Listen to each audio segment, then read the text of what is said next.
two more talks, and then we have an industry panel. So let's get started.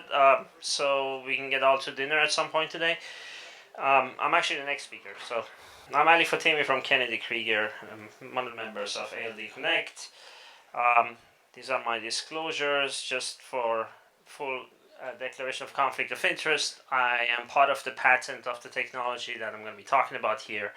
I'm not part of the companies that have been formed. I haven't gotten any personal compensation from them, just so it's clear.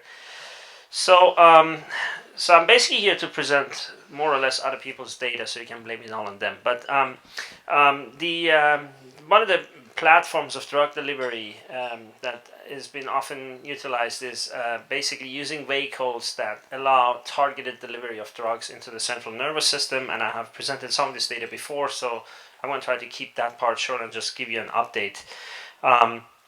Basically, we're talking about dendrimers. These are small nano-sized particles that you can see here.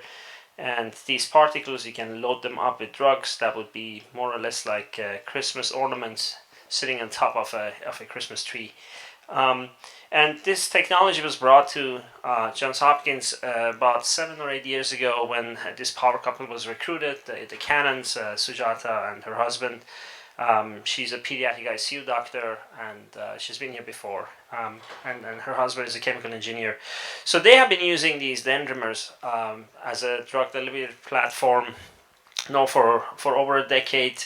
And basically these are things that get cleaned out in the kidney and don't really last long in the circulating system unless you have a pathology. And this all initially started with a animal model that Sujata Cannon had developed, which was a rabbit model of sort of neonatal cerebral palsy.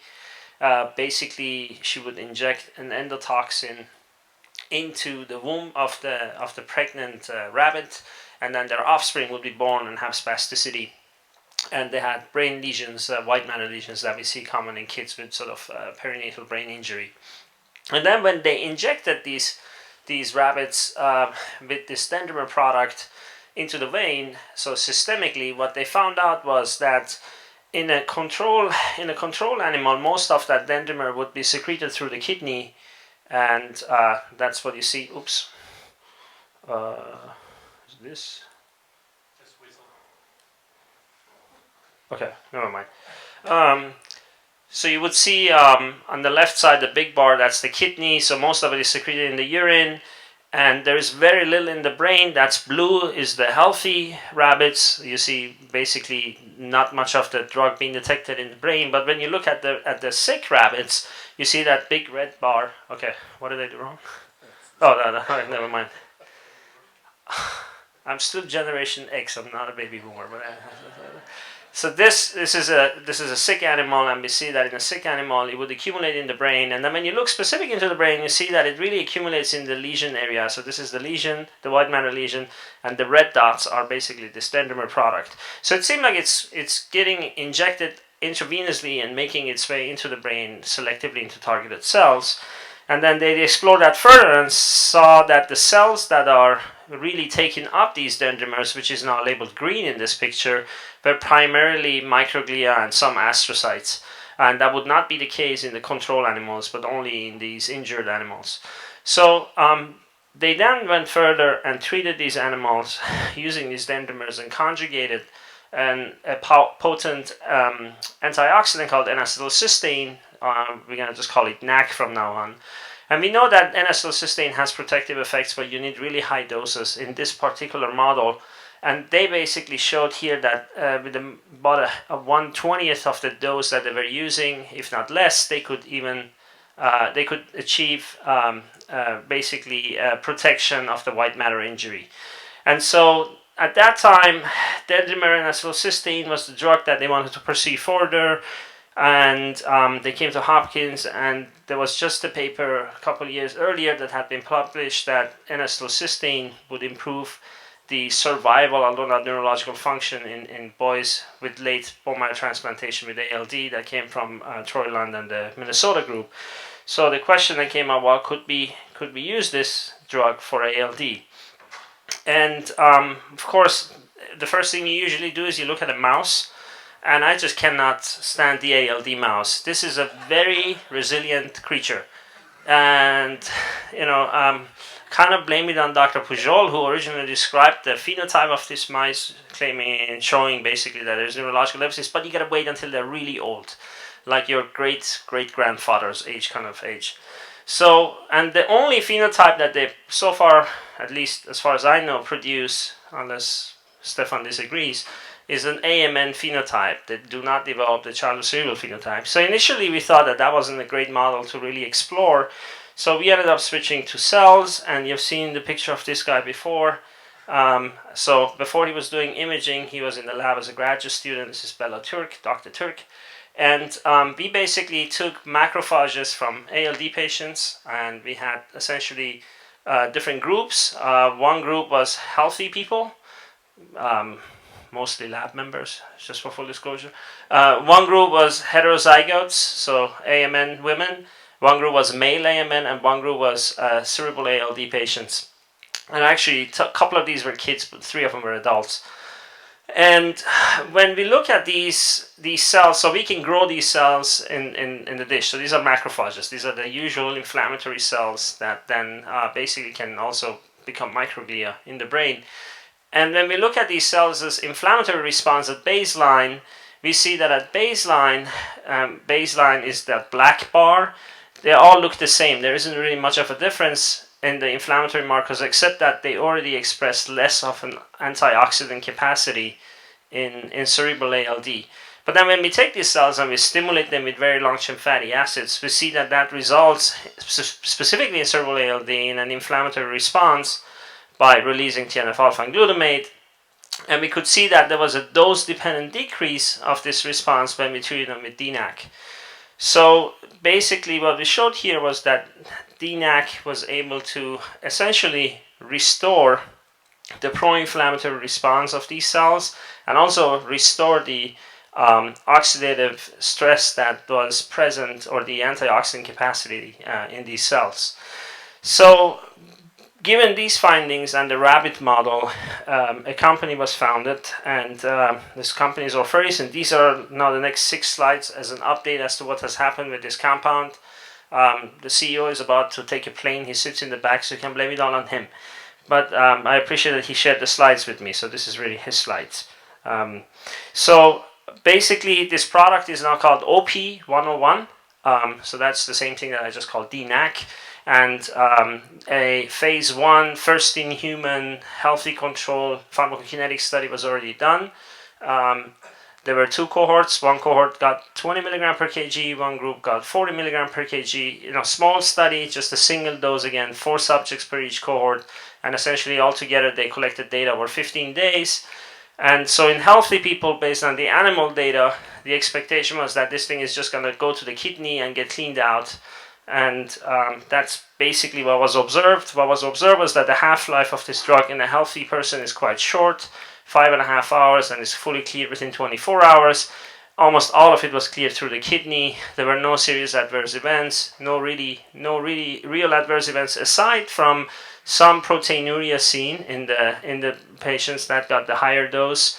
And there were some other transient changes in the kidney markers.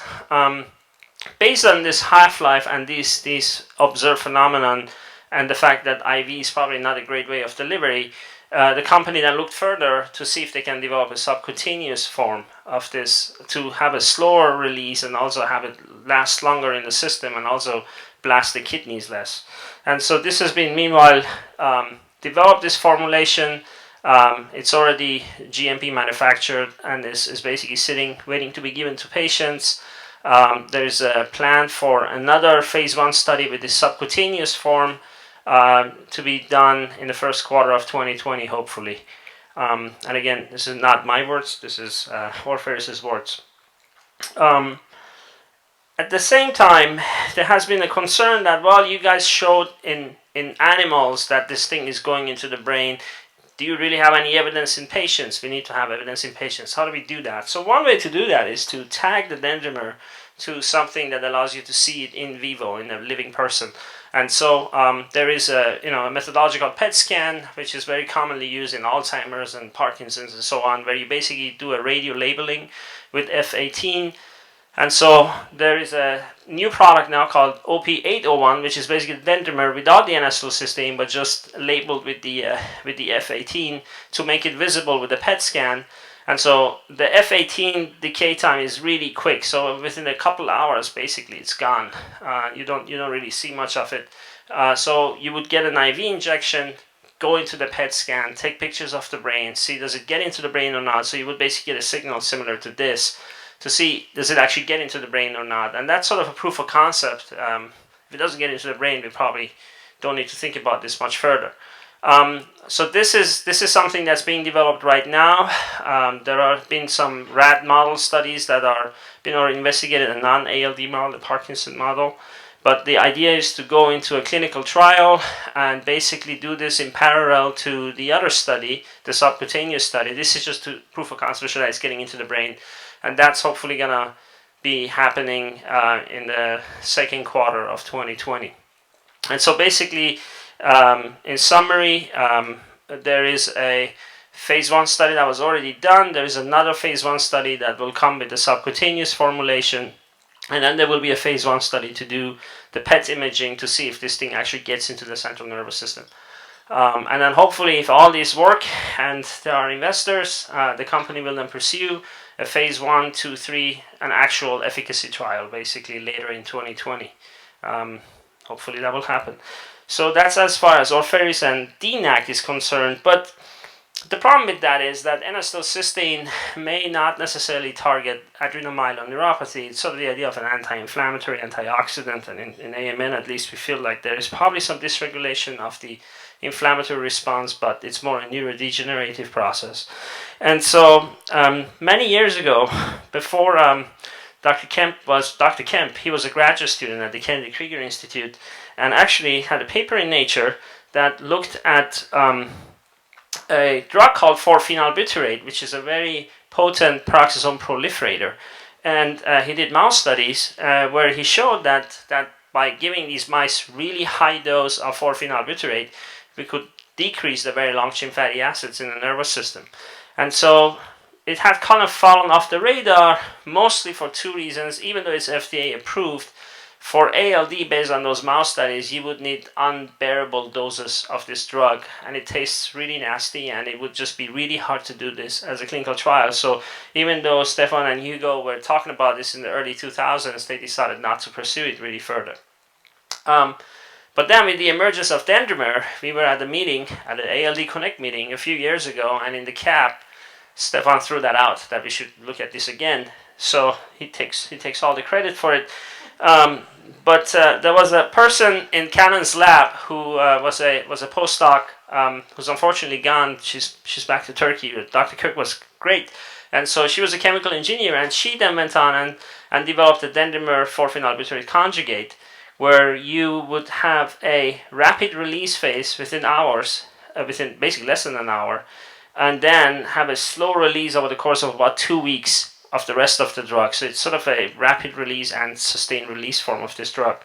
So then we went back and injected it into these ALD mice that I don't like. And what we did see is that when we look at the spinal cord and when we look at motor neurons that Dr. Pujol has described as being affected in this phenotype, in this model, we see that the dendrimers nicely go to the neurons, actually a lot more into the neurons than into any other cell type, which makes me think that these dendrimers have an affinity for cells with oxidative damage rather than for inflammatory cells, but that's not still entirely clear to me.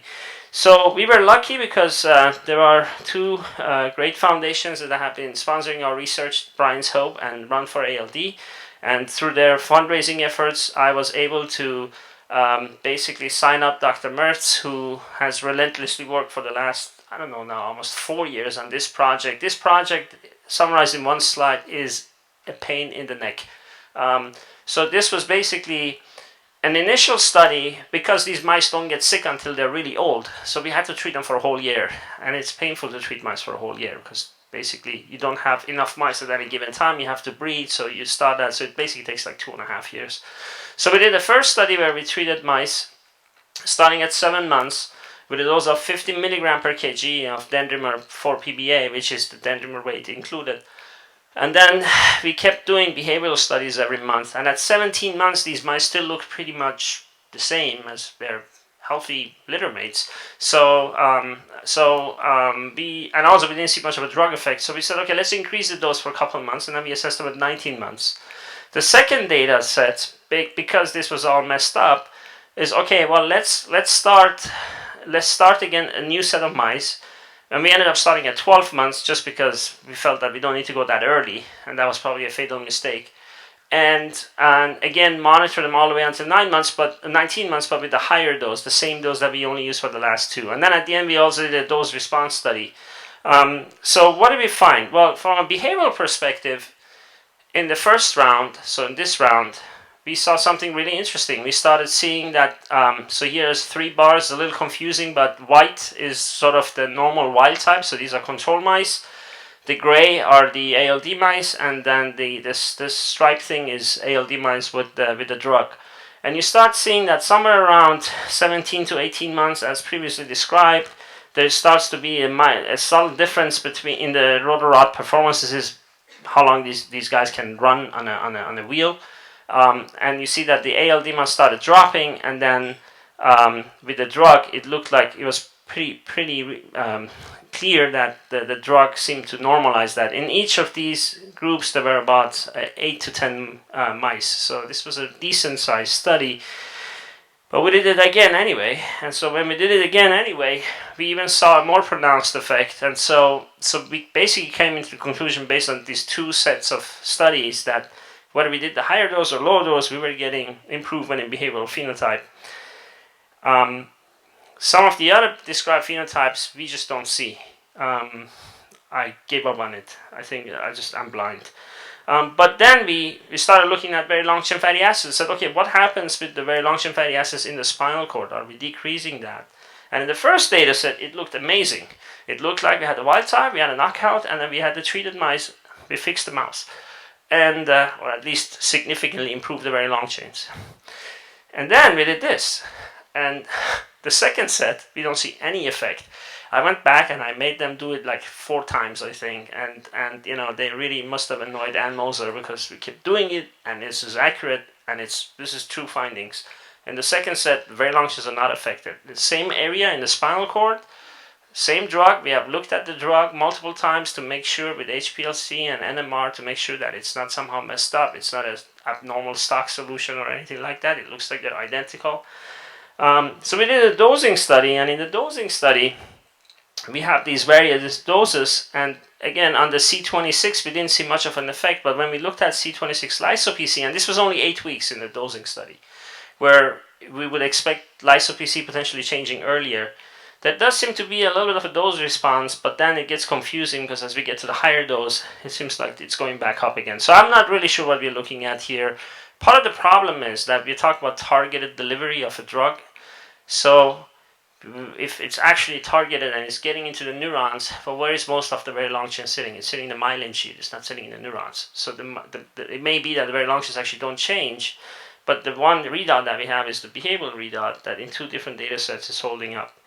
So then we went on, based on a paper from Dr. Eichler's group that showed that when you look at the spinal cord and we look at CD68 IBA1 positive cells, so these are sort of activated microglia, we see that we see some similar observation that he saw in his paper, although this was actually not significant in our group, a slight increase of these cells, but we did see a slight significant decrease when we treated these animals with in terms of microglial staining. So there seems to be a signal there pathologically, but it's weak.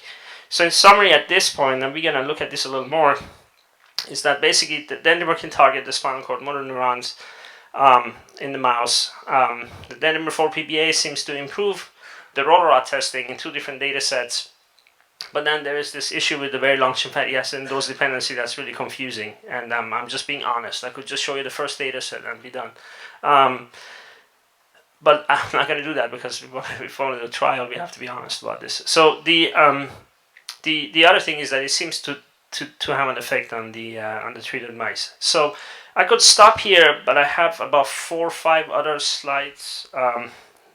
That's really for the nerds in the room. That's really unrelated kind of to this, but I would really appreciate some input from the nerds in the room, so I'm just going to do it.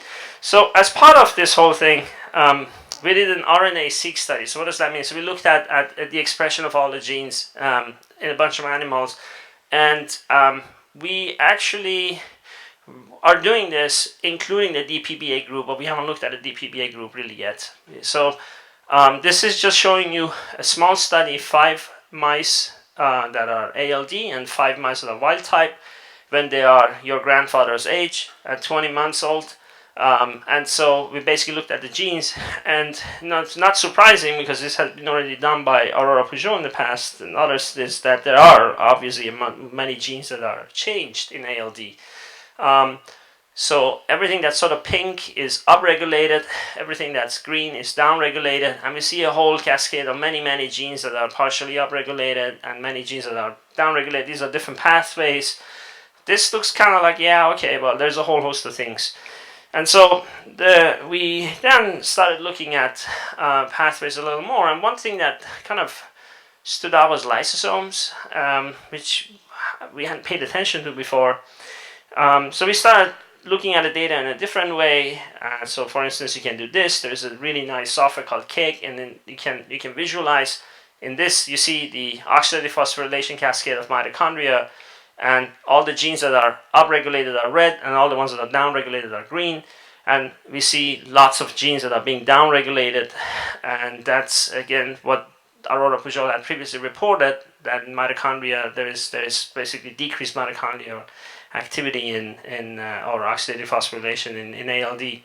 The thing that really surprised me, and that's why I wanted to show this to the nerds in the room, is this. When we looked at the lysosomes, almost every lysosomal enzyme is increased, significantly increased. And there is a paper by Klaus Nave that suggested that there is some tethering between peroxisomes and lysosomes, and that perhaps ABCD1 might have something to do with this. So I'm not sure what to do with this, but we basically just did a simple lysosomal stain, and it does look like these are patient fibroblasts, AMN and ALD. It looks like there is definitely more lysosomes in ALD. So I'm not quite sure what to do with this. Maybe that's just a bystander phenomenon or not, but that was where I just wanted to finish up. So I want to just thank the team. None of this is done by me.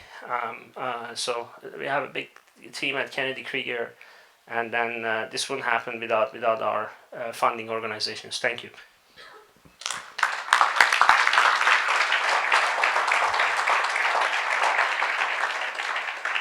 Since I'm the moderator, I can only allow one question. No, okay, it's fine. We have a couple minutes.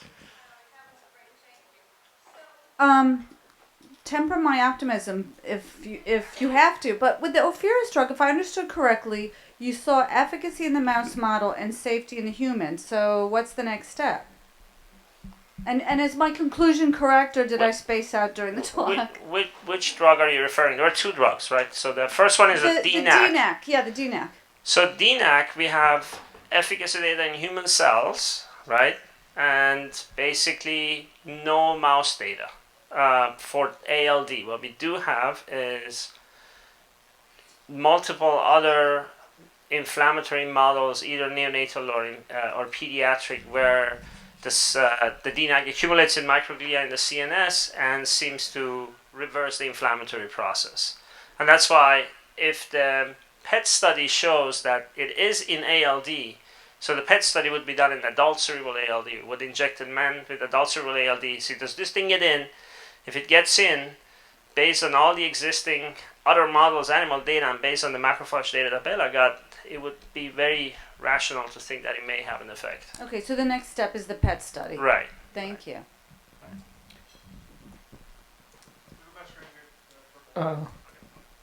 For the DPBS study, have you looked at the elongase activity or the expression, whether it increases? No, both that and the ABCD2, I don't know why it's not happening. You can beat somebody there in the back. No, it's just not done. Thank you. Just a comment. We did several trials on NAPB and ALS. And one trial is being logged this month. Is a combination with Tutka, and the taste, if you're going to proceed, is being so they decided to take Listerine first, and it kills the buds. And then be aware that so patients also smell from an APP, so it's kind of unblinding. Yes. So, but also there are ideas that maybe it influences microbiota. So, if it's taken. If it's taken more. Yeah. This is all. The idea is like systemically. Yeah. I was wondering if you had a chance to study mechanism of clearance of dendrimers, and maybe in the process, if they are broken down into pieces, are those parts still active? Because this may be one possible explanation of absence of dose response. Right. So I didn't do that work. This was done by the company. My understanding is that it's not broken down. It's secreted as a whole, the dendrimer, and that the conjugate, if there is a conjugate on it, it stays on it. So on the study that they did in the patients, they injected OP101, which had the conjugate on it, and it was secreted with the conjugate. 80% of the time, that was sort of the data. Okay. Does that mean no more questions? Okay, good, perfect.